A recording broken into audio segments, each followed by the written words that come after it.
નમસ્કાર, જય હિન્દ, વંદે માતરમ. વિદ્યાર્થી મિત્રો, તમારું સ્વાગત છે આઈએસ લાઇફસ્ટાઇલ એકેડમીમાં, જ્યાં જે પણ વિદ્યાર્થી મિત્રો સ્પર્ધાત્મક પરીક્ષાની તૈયારી કરી રહ્યા છે એ વિદ્યાર્થીઓની કરંટ અફેરની પ્રિપરેશન સારી થાય અને દરેક ટોપિક ઉપર એમની પકડ આવે, ગ્રીપ આવે, એના માટે થઈને આપણે ડેલી બેઝ ઉપર ધ હિન્દુનું ગુજરાતી એનાલિસિસ જોઈએ છીએ, જેની અંદર એક્ઝામ પોઈન્ટ ઓફ વ્યૂ છે, નેશનલ અને રિજનલ અગત્યની ઇન્ફોર્મેશન હોય છે અને ઇન્ટરનેશનલ એની હું ચર્ચા તમારી સાથે કરું છું.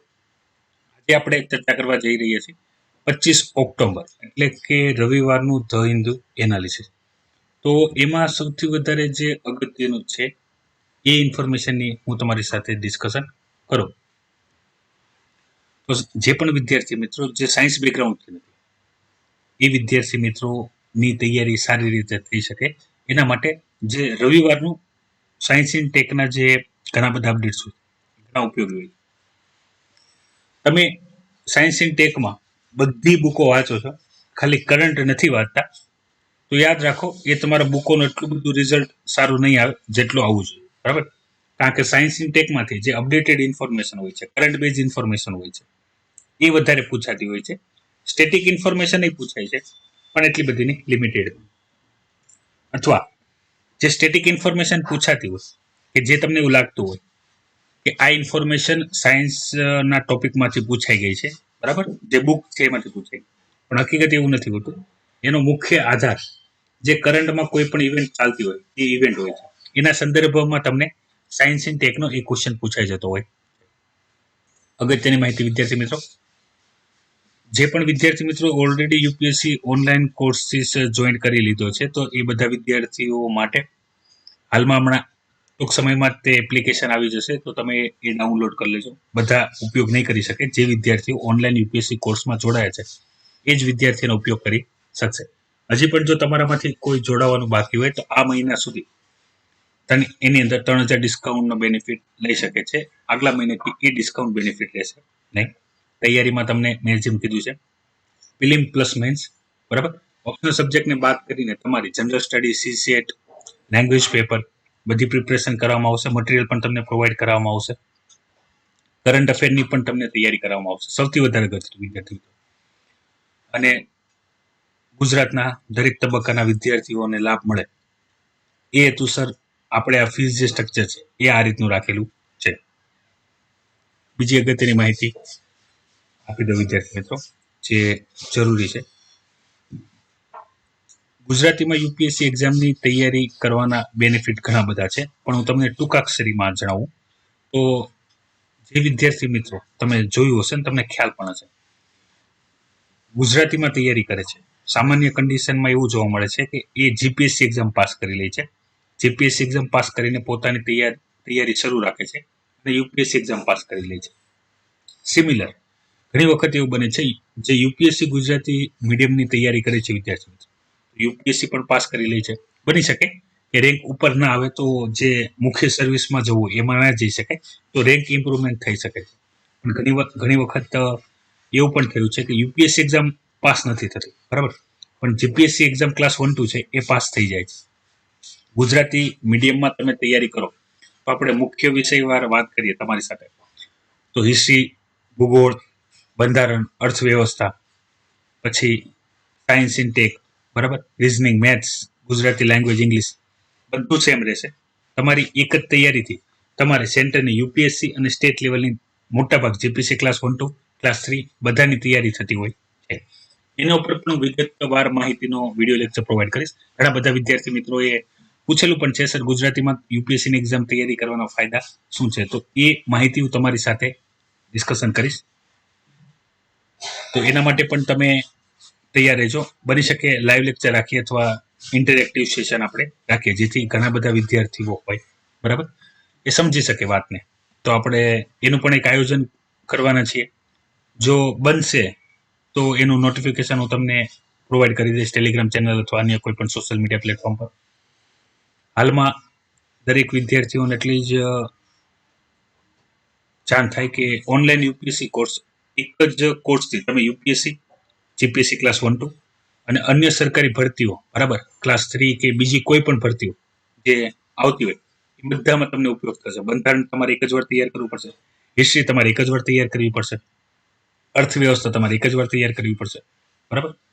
અને અગત્યના તમામ માહિતી ભૂગોળ તમારે એક જ વાર તૈયાર કરવું પડશે, કારણ કે ક્વેશ્ચન બધેથી આવે છે અને સ્ટેટિક ફોર્મમાં વધારે આવે છે અને કરંટ બેઝ વધારે આવે છે.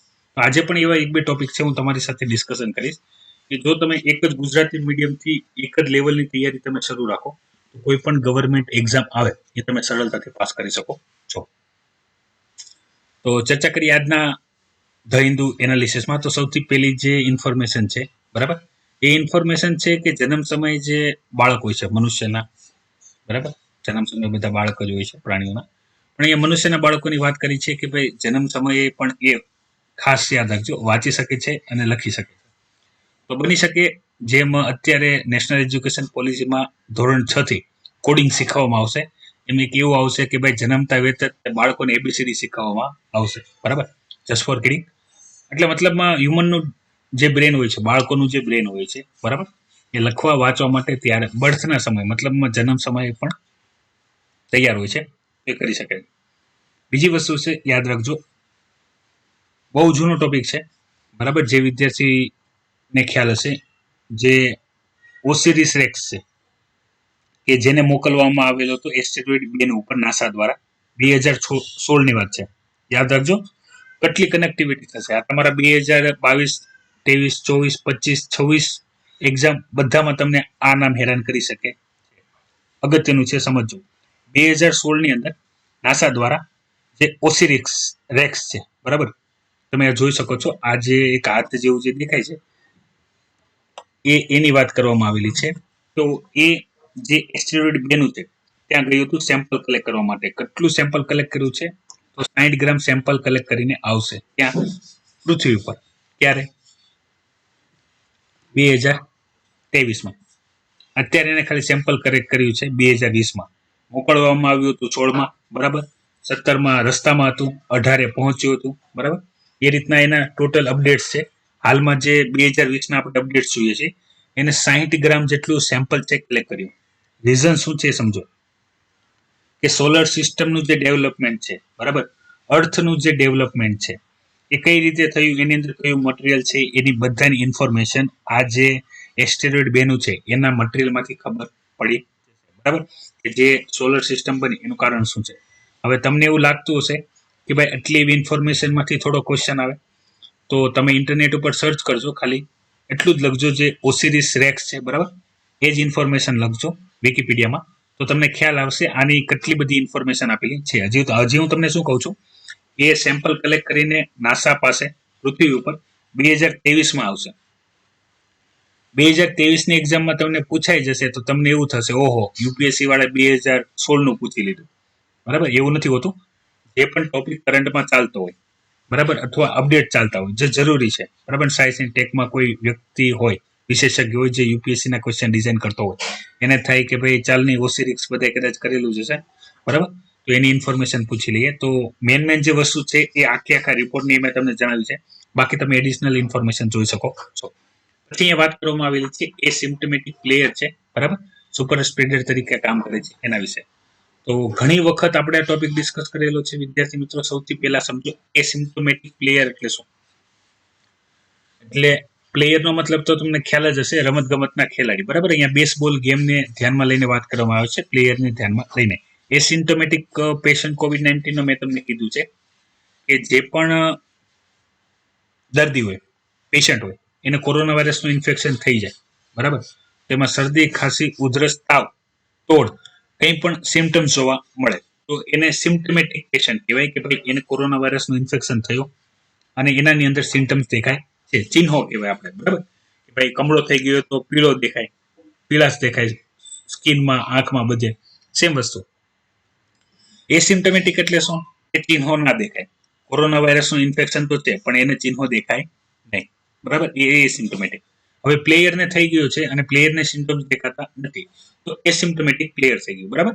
આ સંધિ છોડો કરીને મેં તમને ઇઝીલી વેમાં સમજાવી દીધું. હવે સમજો એને કીધું શું છે કે ભાઈ જે એસિમ્પ્ટોમેટિક પ્લેયર છે એ સુપર સ્પ્રેડર છે. કઈ રીતે કે ભાઈ જે પ્લેયર છે, બરાબર, એ શું થશે, એ એસિમ્પ્ટોમેટિક છે તો એ આઈડેન્ટિફાઈ થશે નહીં, તો એ બીજા પ્લેયરની સાથે રમવા જશે. હવે જ્યારે પ્લેયર રમતા હોય, તમે અત્યારે આઈપીએલ જોવો છો તો આઈપીએલમાં ખેલાડીઓ માસ્ક પહેરી નથી રમતા, બરાબર, સેમ વસ્તુ છે, બેઝબોલની અંદર પણ ખેલાડીઓ માસ્ક પહેરીને રખડતા નથી. બીજી વસ્તુ છે કે એ ભેગા થઈને ટીમવર્કમાં વાતચીતો કરતા હોય, તો જે એસિમ્પ્ટોમેટિક પ્લેયર છે એનાથી સ્પ્રેડિંગ બીજા જે પ્લેયર છે એને થઈ જશે, બરાબર. તો આ શું થશે, જે એસિમ્પ્ટોમેટિક પ્લેયર હોય છે એ સુપર સ્પ્રેડર તરીકે કાર્ય કરે છે. એ રીતની માહિતીની અહીંયા ચર્ચા કરેલી છે. હવે એક સૌથી વધારે અગત્યનો અને એક્ઝામમાં પૂછાય એવો પ્રિલિમ્સ મેન્સ બંને જગ્યાએ એવો એક ઇન્ફોર્મેટિવ અને ગુજરાતને ધ્યાનમાં લઈને અગત્યનો યુપીએસસી એક્ઝામમાં પણ આવવાના ચાન્સીસ એટલા જ છે જેટલા યુપીએસસીમાં છે. અહીંયા કહેવામાં શું આવ્યું છે, ઇન્ફોર્મેશન ડિસ્કસ કરવામાં આવી છે કે ભાઈ જે ઇન્ડસ વેલી સિવિલાઇઝેશન છે, બરાબર, હડપ્પિયન સંસ્કૃતિ છે. પહેલેથી હું તમને ઘણી માહિતી અહીંયા આપી દઉં. કરંટ અફેરનું મહત્વ શું છે એ સમજી લો. અહીંયા આજની આ અપડેટેડ ઇન્ફોર્મેશન છે, બરાબર. તમે હિસ્ટ્રીની ગમે એટલી અપડેટેડ ઇન્ફોર્મેશન વાળી બુક લેશો તો એની અંદર આ ઇન્ફોર્મેશન અપડેટ થઈ હશે નહીં, બરાબર. તમે હિસ્ટ્રીમાં, એન્શિયન્ટ હિસ્ટ્રીમાં હડપ્પિયન સંસ્કૃતિની બધી લાઈનો તૈયાર કરીને જશો, પણ આમાંથી એમસીક્યુ આમાંથી જ આવશે, બરાબર, કરંટમાંથી જે ઇન્ફોર્મેશન જે બુકમાં અપડેટ થઈ હશે નહીં. અને એ બુક તમે 10 વાર ભલે વાંચેલી હોય, તમારો એ જે એમસીક્યુ છે હડપ્પિયન સંસ્કૃતિ ઉપર, બરાબર, આપણે જોવાના છીએ કે જે ઇન્ડસ વેલી સિવિલાઇઝેશન છે, બરાબર, હડપ્પિયન સંસ્કૃતિ છે, એની અંદર ડેરી પ્રોડક્ટના એવિડન્સ મળ્યા છે, બરાબર.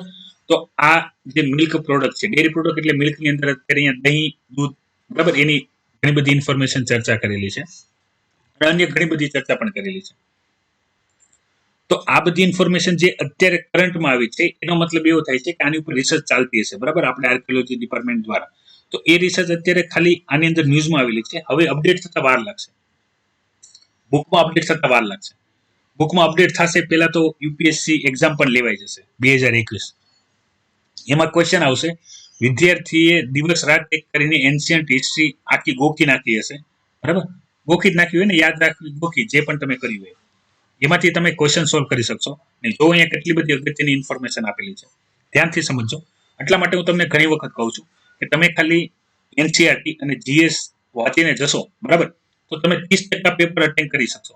બાકીનું અટેન્ડ કરવા માટે તમારે કરંટનો પાયો જોશે, કારણ કે બાકીની જે ઇન્ફોર્મેશન હશે એ સ્ટેટિક અને કરંટને ભેગું કરીને બનાવવામાં આવેલી હશે. અને વિદ્યાર્થી મારે અહીંયા ખાય છે, વિદ્યાર્થી મટીરિયલની વાહે જે ઓલરેડી અવેલેબલ છે, નવું તો મળતું જ નથી, બરાબર. હાલમાં આપણે વાત, હું તમને ઘણી વખત પણ કહું છું, પોલિટીની અંદર જે 6th એડિશન લક્ષ્મીકાંત છે, બરાબર, એની અંદર જે અગત્યના ટોપિક છે, જે કરંટ બેઝ ટોપિક છે, એમાં ઓલરેડી ચેન્જીસ થઈ ગયા છે. તમે એ બુક પણ વાંચો છો તો કરંટ ઓરિયન્ટ જે ક્વેશ્ચન આવશે એ તમારીથી સોલ્વ થશે નહીં, કારણ કે એ હજી ત્યાં પણ અપડેટ થયા નથી. નવી જ્યારે અપડેટ આવી જશે ત્યાં એની અંદર ફરીથી અપડેટ આવી ગયા હશે, બરાબર. એટલા માટે કરંટ અફેરનો રોલ વધી જાય છે અને યુપીએસસી એક્ઝામ સરળ નથી લાગતી, કારણ કે કરંટ ઓરિયન્ટ ત્યાં વધારે ક્વેશ્ચન પૂછાઈ જાય છે. કરંટનો રોલ તમે સમજો. હવે અહીંયા સમજો, ઇન્ડસ વેલી વિશે કીધું છે કે ભાઈ જે આપણે હડપ્પિયન સંસ્કૃતિ છે, બરાબર, તો એની અંદરના જે લોકો હતા એ પણ લોકો ડેરી પ્રોડક્ટ બનાવતા હતા એવા એવિડન્સ મળ્યા છે. હવે એવિડન્સ ક્યાંથી મળ્યા છે, તો એ ગુજરાતના કોટા ભાડલી, બરાબર, સ્મોલ આર્કોલોજી સાઇટ છે. કઈ જગ્યાએ, તો હું તમને ડિસ્ટ્રિક્ટની વાત કરું તો અમરેલી ડિસ્ટ્રિક્ટની અંદર આવશે, છતાંય તમે મેપની અંદર જોઈ લેજો, બરાબર, કઈ જગ્યાએ એક્ઝેક્ટ લોકેશન છે. કોટાડા, બરાબર, કોટાડા ભાડલી એરિયો. એ સાઇટ ઉપર જે જૂના વાસણો હતા, બરાબર, એન્શિયન્ટ પોટ્સ, જે જૂના વાસણો હતા, બરાબર, માટીના જેવા, એમાં ડેરી પ્રોડક્ટના શું મળ્યા છે, એવિડન્સ મળ્યા છે. મતલબ આર્કિયોલોજી ડિપાર્ટમેન્ટ વાળા કંઈક ને કંઈક શોધ કરતા રહેતા હોય છે, અને જ્યારે કોન્ક્રીટ કોઈ મંતવ્ય ઉપર આવે છે ત્યારે એ પોતાની જે ઇન્ફોર્મેશન હોય છે એ પબ્લિક કરતા હોય છે. તો એ કરવામાં આવી છે. હવે અહીંયા અગત્યનું સમજો કે ત્યારે એ લોકો જે વાસણો વાપરતા હતા એ પોરસ હતા, પોરસ એટલે છિદ્રાળુ ટાઈપ, શોષી લે એવું બધું, બરાબર. તો એ જે પોર્ટ્સ હતા, વાસણો હતા, તો એની અંદર આવી શોષી લેવાની એક એબ્ઝોર્બન જે અહીંયા દેખાય છે એવી એક હશે, માટીના હશે એટલા માટે થઈને. અને બીજી વાત જે ચર્ચા કરેલી છે કે એની અંદર ફેટ્સ અને પ્રોટીન માટે પણ ઘણી બધી અગત્યની કોઈ મટીરિયલ યુઝ કરતા હશે તો હશે, બરાબર, એવિડન્સ મળ્યા હશે ફેટ્સ અને પ્રોટીનના. તો તમને ખ્યાલ હશે જે કાર્બન બોમ્બાર્મિંગ દ્વારા એ બધું આઈડેન્ટિફાય થાય છે, જે C16 અને C18 છે, બરાબર. એની પણ હું ડિટેલ ઇન્ફોર્મેશન આપી છે, તમારે જરૂર હોય તો.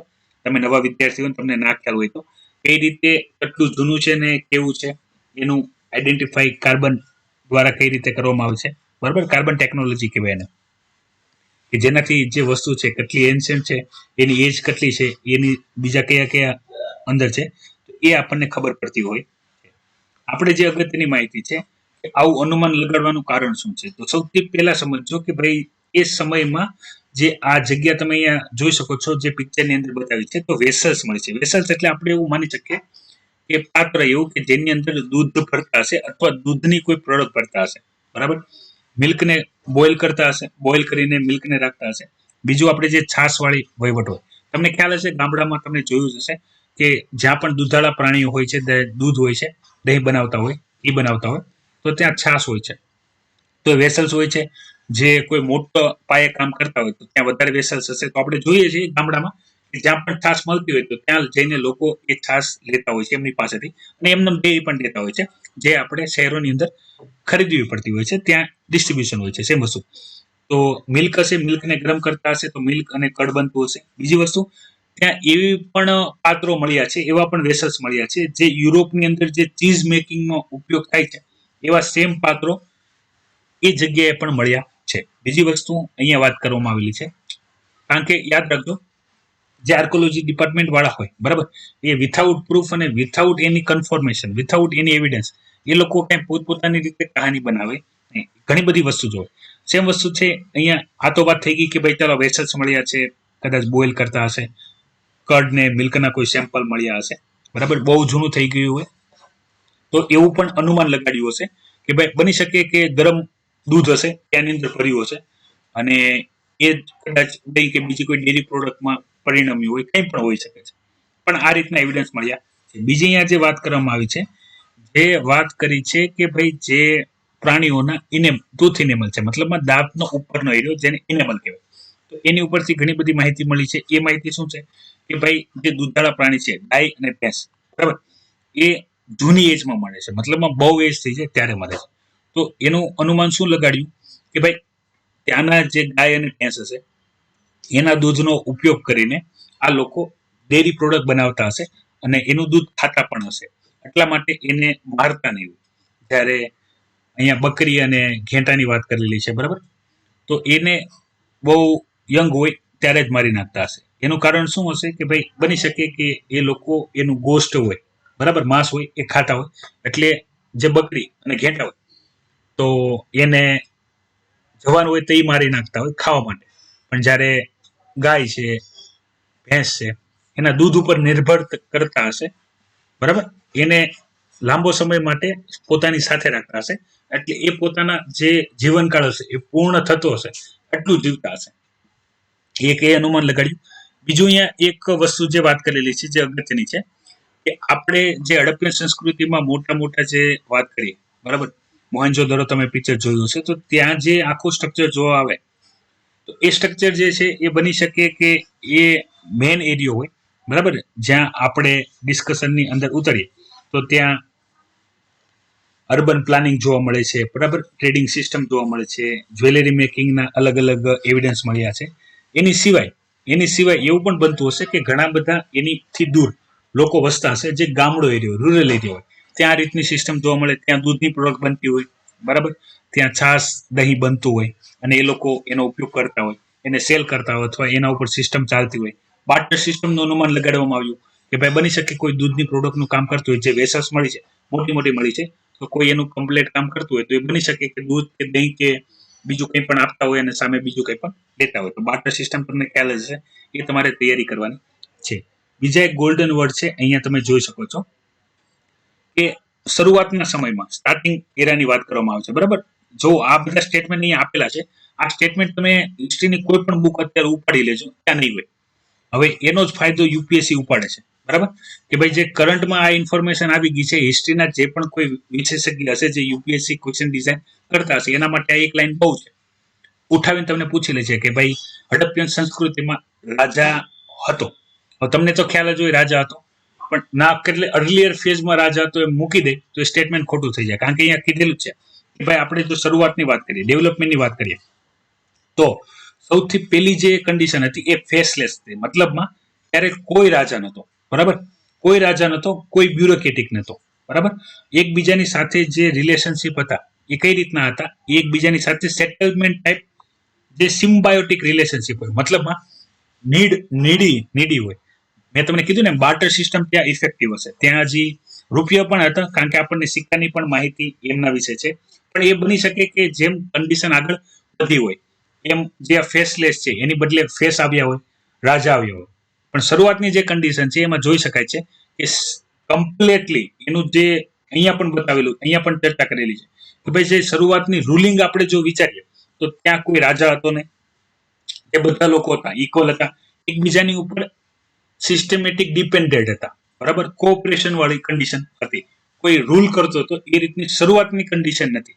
પછી એવું થયું હોય કે બીજા જે અલગ અલગ જગ્યાના લોકો ત્યાં આવ્યા હોય, આપણે જે 3 જૂની સિવિલાઇઝેશન છે, બરાબર, એમાં બીજી સિવિલાઇઝેશનને ધ્યાનમાં લઈને પછી રાજાનું અસ્તિત્વ આવ્યું હોય, રૂરલનું અસ્તિત્વ આવ્યું હોય, બની શકે. તો આ તમને કામ લાગી શકે છે કે ભાઈ અર્લિયર સ્ટેજમાં, બરાબર, શરૂઆતના સમયમાં ત્યાં કોઈ પણ રાજા હતો નહીં, બરાબર, ફેસલેસ હતું, અને જે એકબીજાની વચ્ચે રિલેશન હતું એ સેટલમેન્ટ બેઝ હતું, સિમ્બાયોટિક રિલેશનશિપ. હવે આ શબ્દો તમને જે કોઈ પણ તમે હિસ્ટ્રીની બુક લઈ લો, લેટેસ્ટ લેજો, બરાબર, ખરીદવાની જરૂર નથી. બુક સ્ટોરમાં જઈને તમે જે આપણે એન્શિયન્ટ હિસ્ટ્રીની બુક લેજો, વાંચજો. ત્યાં આ રીતની કોઈ પણ સ્પષ્ટ માહિતી આપી હશે નહીં. અને યુપીએસસી આનો જ ફાયદો ઉપાડે છે. 2021માં માની લો કે મેં તમને કીધું બે સ્ટેટમેન્ટ ખાલી આપી દે કે ભાઈ બની શકે કે એક સ્ટેટમેન્ટ એવું આપી દે કે ભાઈ જે ઇન્ડસ સિવિલાઇઝેશન છે ત્યાં ડેરી પ્રોડક્ટ અસ્તિત્વ હતું, એ પણ અપડેટ હશે નહીં, તો તમે એને પહેલા ખોટું કરી દો. પછી બીજું સ્ટેટમેન્ટ આપે કે શરૂઆતના સ્ટેજમાં ત્યાં રાજા હતો, બરાબર. તમને લાગે આ રાજા તો હતો, સિવિલાઇઝેશન હતું એટલે રાજાની તમને ખબર જ છે, અંદાજો લગાડે, છોડ તો ના જ હોય, બરાબર, કારણ કે સ્ટેટમેન્ટ જેવી રીતે લખેલું હોય તો એને રાઈટ આપે. નીચે ઓપ્શન આપેલું હોય, statement 1 is right, statement 2 is right, statement 1 and 2 both are right or both are wrong, બરાબર.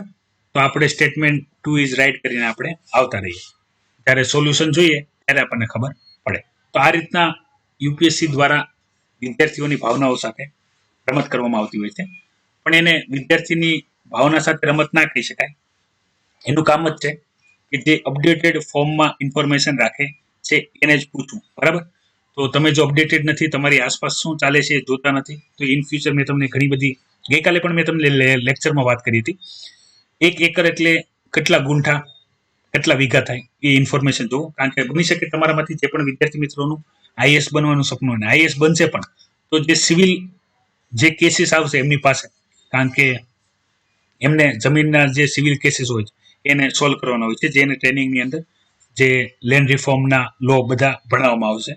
તો એને ખબર જ ના હોય જમીનના માપ શું છે, આ તે. બની શકે ગામડાનો વ્યક્તિ હોય, ગામડાનો વિદ્યાર્થી હોય, અથવા ખેતી સાથે જોડાયેલો હોય, જમીન સાથે કોઈ જોડાયેલો વ્યક્તિ હોય તો એને ખબર હોય.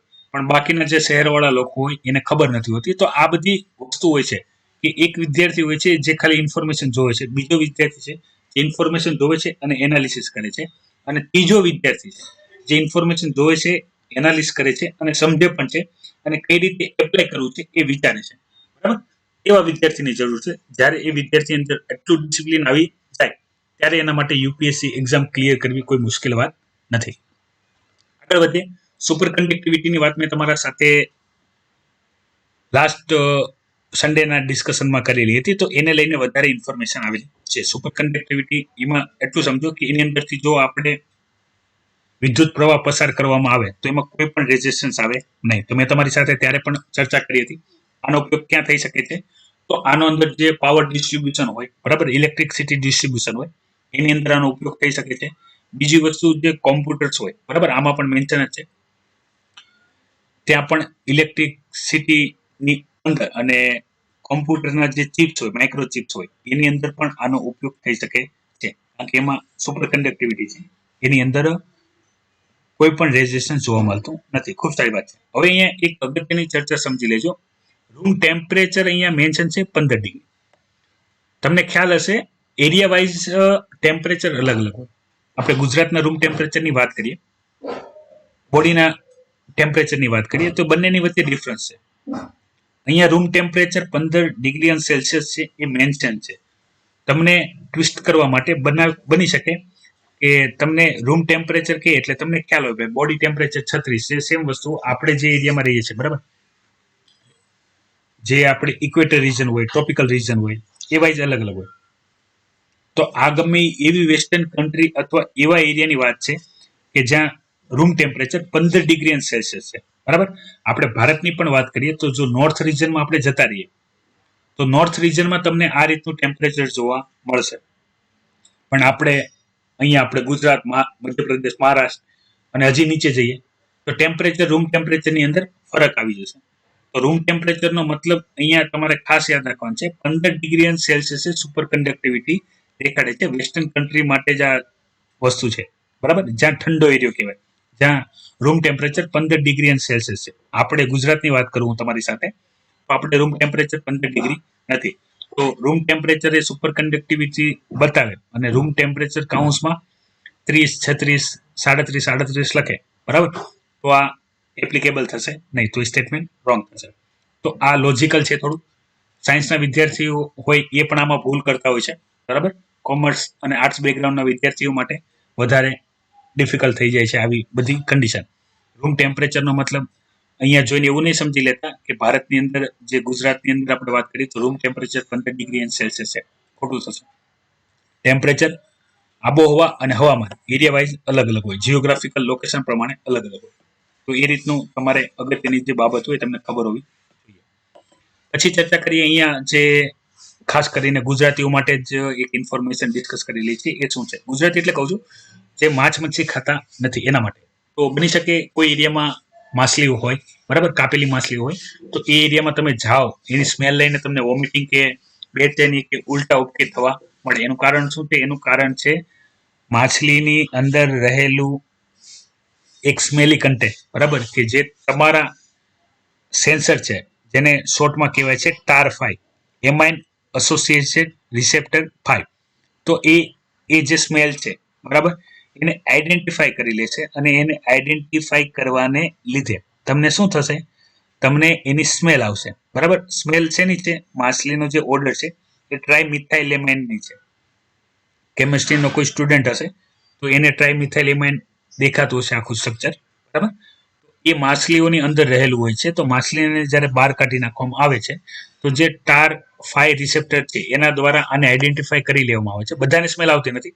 જે માછલી ખાતા હોય એના માટે તો ખાવાનું મન થઈ જશે એને, પણ જે નથી ખાતા એના માટે તો આ રીતની પ્રોબ્લેમ થાય છે, બરાબર. અને માછલીને સ્મેલ કરવા માટે કયું કેમિકલ અથવા કમ્પોનન્ટ રિસ્પોન્સિબલ છે? તો ટ્રાઇમિથાઇલામાઇન. અને માણસની અંદર એને આઈડેન્ટિફાઈ કરવા માટે કયું રિસેપ્ટર કામ કરે છે? તો TAR5 trace amine associate receptor 5, બરાબર, જેને લીધે સ્મેલ આવે છે. ઉબકા ઉલટી જો કોઈને થતા હોય, બરાબર, ખાસ કરીને ગુજરાતીને માછલીઓ જોઈને જ ઉબકા ઉલટી થવા મળે, જો ખાતા ના હોય તો. ખાતા હોય તો ખાવાનું મન થઈ જાય. બંને કન્ડિશન છે. હવે મેં તમારી સાથે વિદ્યાર્થી મિત્રો ડિટેલમાં ડિસ્કસ કરેલી છે એ છે ગ્લોબલ હંગર ઇન્ડેક્સ, બરાબર. તો ત્યારે આપણે એની ઘણી બધી ડિટેલ ડિસ્કશન કરી હતી. મેં તમને ઘણા બધા રીઝન પણ આપ્યા હતા. આની પહેલા જે લગ્નની એજ, માતાના લગ્નની એજ ચેન્જ કરવાનો પણ ટોપિક હતો, એની સાથે મેં તમને કનેક્ટ કરીને બધી ઇન્ફોર્મેશન ડિટેલમાં ડિસ્કસ કરી હતી. ગ્લોબલ હંગર ઇન્ડેક્સ છે જે મેં તમારી સાથે ચર્ચા કરી હતી. સસ્ટેનેબલ ડેવલપમેન્ટ ગોલ્સ 2 છે એના પ્રમાણે આપણે ઝીરો હંગરનો ટાર્ગેટ લીધેલો. તો અહીંયા તમને જે ચાઇલ્ડ વાસ્ટિંગ તમે અહીંયા જોઈ શકો છો, ચાઇલ્ડ વાસ્ટિંગ અને ચાઇલ્ડ સ્ટન્ટિંગ, બરાબર, એ શું છે એની મેં તમને ફિગર બતાવીને પણ વાત કરી હતી. ફરીથી એકવાર જોઈએ. મતલબમાં પેલી કન્ડિશન આવશે વાસ્ટિંગ, કે હાઇટ હોય પણ વેટ ના હોય. બીજું કે જેટલી એજ હોય એની પ્રમાણે હાઇટ ના હોય. મતલબમાં આપણે ઠીંગણા કહીએ કે ભાઈ આટલું બની શકે કે તમે અત્યારે કોલેજ પૂરી કરતા હો તો કોલેજમાં બધાની હાઇટ સેમ ના હોય. અમુક એવા હોય કે કોલેજ પતી પણ જાય તો એવું લાગે હજી આ સ્કૂલની અંદર હશે, બરાબર. સેમ વસ્તુ અંડરવેટ કોને કહેવાય? અંડરવેટ એને કહેવાય કે એજ પ્રમાણે જે વેટ હોવું જોઈએ એનાથી પણ ઓછું વેટ, બરાબર, એને અંડરવેટિંગ કહેવાય. તો જે different type of under nutrition છે એની મેં તમને ડિટેલ આની પણ મેં કરેલી છે આપણે જ્યારે ડેલી કરંટ અફેર એનાલિસિસની ડિસ્કશન કરી છે ત્યારે. હવે એક અગત્યની ઇન્ફોર્મેશન છે એની પણ ચર્ચા કરીએ. એટલે નરેન્દ્ર મોદીજીએ વિડીયો કોન્ફરન્સ થ્રુ ગુજરાતના 3 પ્રોજેક્ટની ચર્ચા કરી છે. ખાસ કરીને ગુજરાતીઓને ધ્યાનમાં લઈને ખાસ ઇન્ફોર્મેશન હોવી જોઈએ. સૌથી પહેલા છે એ છે કિસાન સૂર્યોદયા યોજના. કિસાન સૂર્યોદયા યોજના શું તે જોઈ લેજો. મેન બેઝ છે ઇરિગેશન અને ફાર્મિંગ ઉપર. કરંટમાં જે પણ યોજનાનું નામ આવે એ યોજનાની શોર્ટ નોટ બનાવીને બરાબર રાખી લેવાની, ગોખવાની શરૂ કરી દેવાની. ક્વેશ્ચન આવી શકાય છે. બીજું, UN Mehta institute of cardio and research centre છે અમદાવાદની અંદર, તો એનું ઓપનિંગ કર્યું હતું. અને બાકી તો જે ન્યૂઝમાં સૌથી વધારે ચર્ચામાં હતી એ હતી ગિરનારની અંદર જે રોપવે બનાવવામાં આવેલી છે. અને એક બીજું આવ્યું છે હિમાલયન જે રીજન છે ત્યાં જે બ્રાઉન બિયર્ડ છે બરાબર, તો એના હેબિટેટ્સને લઈને ઇન્ફોર્મેશન આવેલી છે પ્રોટેક્ટેડ એરિયાની અંદર, જે ઝૂલોજિક સર્વે ઓફ ઇન્ડિયા દ્વારા પબ્લિશ કરવામાં આવેલી છે. શું છે જોઈ લો. વેસ્ટર્ન હિમાલયાસની અંદર જે બ્રાઉન બિયર્સ છે બરાબર, તો એનો જે હેબિટેટ છે બાયોલોજીકલ કોરિડોર છે એ ક્લાઇમેટ ચેન્જને લીધે પ્રોબ્લેમ આવી રહ્યો છે, એના હેબિટેટ્સ તૂટી રહ્યા છે. પ્લસ એના જે પ્રોટેક્ટેડ એરિયા છે કે જેની અંદર કનેક્ટિવિટી હતી એ પણ હવે તૂટી રહી છે, કારણ કે બીજા કોઈ પણ ત્યાં ઇન્ફ્રાસ્ટ્રક્ચર ડેવલપમેન્ટ અથવા બીજા એરિયા છે જ્યાં લેન્ડસ્લાઇડ જોવા મળે છે, તો ત્યાં પથ્થરોને લીધે કે બીજા કોઈ પણ કારણોને લીધે ત્યાં શું થાય છે એ લોકો કનેક્ટ થઈ શકતા નથી. જે કનેક્ટિવિટી હતી પ્રોટેક્ટેડ એરિયાની અંદર તમે આ જોઈ શકો છો. Losses of connectivity of major protected area. બની શકે કે કોઈ એક એરિયા વાઇઝ આપણે વાત કરીએ તો આ રીતના અલગ અલગ પ્રોટેક્ટેડ એરિયા હોય, આ બંનેની વચ્ચે કોરિડોર હોય કે જ્યાંથી એ પાસ થઈને કમ્પ્લીટ એકબીજાને ટચમાં રહેતા હોય, તો બની શકે કે અહીંયા કોઈ ઇન્ફ્રાસ્ટ્રક્ચર ડેવલપમેન્ટ અથવા લેન્ડસ્લાઇડ કે કંઈ પણ થયું તો આની કનેક્ટિવિટી તૂટી જાય એ રીતની. અને 2050ની સુધી વાત કરીએ તો અહીંયા તમે જોઈ શકો છો 73% એના જે હેબિટેટ છે મતલબમાં રહેણાંક છે બરાબર, ડિસ્ટ્રોય થઈ જશે. અને બની શકે આવનારા ફ્યુચરમાં જે વેસ્ટર્ન હિમાલયની અંદર જે આ બ્રાઉન બિયર છે એ જોવા ના મળે બરાબર, કારણ કે મેં તમને ઘણી બધી પ્રોબ્લેમ ડિસ્કસ કરી છે કે જ્યારે કુદરતી વસાહતો કે જ્યાં ઓલરેડી પ્રાણીઓ રહેતા હોય છે એને જ્યારે ડિસ્ટર્બન્સ થાય છે બરાબર, તો એ પ્રાણી તો લુપ્ત થાય છે, પણ જે આહાર શૃંખલાની અંદર એ આખી જે ક્રમ હોય છે એ આખો ડિસ્ટર્બ થઈ જાય છે બરાબર. અગત્યનું છે, તો આવી ઇન્ફોર્મેશન પૂછાય તો તમને લખવામાં ઉપયોગી. તો વિદ્યાર્થી મિત્રો, આ હતું 25 October the Hindu analysis science intake. ખૂબ અગત્યનું. જે પણ વિદ્યાર્થી મિત્રો ડેલી બેઝ ઉપર કરંટ અફેરની તૈયારી કરે છે પોતાની એટેન્ડન્સ આપવાનું ભૂલે નહીં. અને વિડીયોની માહિતી ગમે તો લાઈક કરજો, અન્ય વિદ્યાર્થીઓ સાથે શેર કરજો. તમે નવા છો તો અવશ્ય ચેનલને સબસ્ક્રાઇબ કરજો, જેથી આવા અવનવા અપડેટેડ ઇન્ફોર્મેશન તમારા સુધી પહોંચતી. ખાસ કરીને જે ઇન્ડસ સિવિલાઇઝેશનની અંદર જે ડેરી પ્રોડક્ટ છે બરાબર, મિલ્ક કર્ડ વાળો જે છે ટોપિક ખાસ તૈયાર કરી લેજો, નોટ્સ બનાવી લેજો બરાબર, જો તમે 2021-22ની યુપીએસસી એક્ઝામ આપવા આવો તો. આજના માટે એટલું. કાલે ફરી મળશું ડેલી કરંટ અફેર એનાલિસિસ લેક્ચરમાં. જય હિન્દ, વંદે માતરમ.